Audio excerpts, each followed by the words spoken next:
নিয়মিত রূপোর গ্লাসে জল খেলে সৌভাগ্য খুলে যায়। জ্যোতিষ মতে রূপোর গ্লাসে জল খাওয়া অত্যন্ত শুভ বলে মনে করা হয়। রূপোর গ্লাসে নিয়মিত জল খেলে রাহু গ্রহ শান্ত থাকে এবং আপনার উপর কৃপাদৃষ্টি করেন।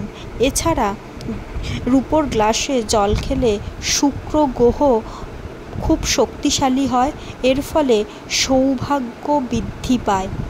এছাড়া শিশুদের যদি রূপোর গ্লাসে নিয়মিত জল খাওয়ানো যায় তাহলে এরা পড়াশোনায় খুব মনোযোগী হয় এবং খুব ভালোভাবে লেখাপড়া করে।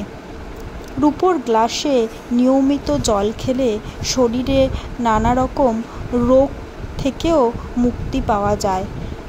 এছাড়া রূপোর গ্লাসে জল খেলে শরীর মন শান্ত থাকে ও মানসিক চাপ কমে যায়। এর ফলে মনের শান্তি আসে এবং ভালো থাকা যায়।